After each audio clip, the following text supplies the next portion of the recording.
ကြီးစံတောင်းကထိုမျိုးသမီးစီကိုအရှိန်ဟုန်နဲ့ပြေးဝင်လာခဲ့ပေမဲ့မမျှော်လင့်ပဲသူမကလက်ညှိုးလေးနဲ့ခပ်ဖွားဖွားလေးတောက်လိုက်ရုံတင်ရှိသေးတယ်ကြီးစံကမူလလမ်းကြောင်းအတိုင်းပြန်လည်လွင့်ထွက်သွားပြီးပြစ်လိုက်တဲ့လူမိုက်ကိုပဲပြန်မှန်သွားခဲ့ပါတယ်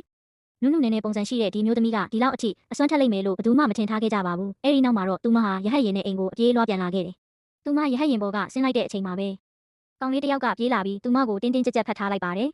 ဒါကိုမြင်လိုက်တဲ့တက်တော်ဆောင်တွေကသူမကိုဝိုင်းလိုက်ကြပေမဲ့ကောင်လေးကသူမရှေ့မှာချက်ချင်းကာရက်လိုက်ပြီးဒါဟာသူ့ရဲ့အမအရင်ဖြစ်တယ်လို့ပြောလိုက်ပါတယ်ပြီးတော့သူတို့အဖေအတွက်လက်စားချေဖို့သူမကိုအိမ်ပြန်ခေါ်လာတာလို့လည်းဆိုပါတယ်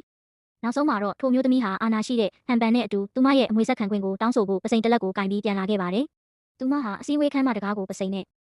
ပောက်ခွဲဖွင့်လိုက်ပြီးရှယ်ယာလွှဲပြောင်းတဲ့စာချုပ်တွေကိုရှယ်ယာရှင်တဦးချင်းစီပစ်ပေးလိုက်ပါတယ်ငင်းဆန်တဲ့သူမှန်သမျှတေမင်းနဲ့ရင်ဆိုင်ရမယ်လို့လည်းပြက်ပြက်သားသားသတိပေးလိုက်ပါတယ်ဒါကိုကြားတော့လူတိုင်းကကြောက်ကြောက်လန့်လန့်နဲ့လက်မှတ်ထိုးခဲ့ကြပေမဲ့ငင်းဆန်တဲ့လူတစ်ယောက်ကိုတော့တက်တော်ဆောင်တွေက18ထက်တိုက်ပေါ်ကနေသတင်းပေါက်ကတဆင့်အောက်ကိုပစ်ချလိုက်ကြပါတယ်အိမ်ပြန်ရောက်တဲ့အခါမှာတော့မိထွေးဖြစ်သူကသူမကိုပြန်ခေါ်မလာသင့်ဘူးလို့သူ့သားကိုပြောဆိုပြီးအမျိုးသမီးကိုရောင်ကြဆဲဆိုပါတော့တယ်ဒါကိုအမျိုးသမီးကပါရိုက်လိုက်တာနဲ့တုံ့ပြန်လိုက်ပါတယ်မိထွေးကလည်းအလျှော့မပေးဘဲတက်တော်ဆောင်တအုပ်ကိုခေါ်လိုက်ပေမဲ့အမျိုးသမီးကလက်တစ်ချက်ဝှေ့ရမ်းလိုက်ုံနဲ့တင်တက်တော်ဆောင်တွေအားလုံးလွင့်ထွက်သွားခဲ့ပါတယ်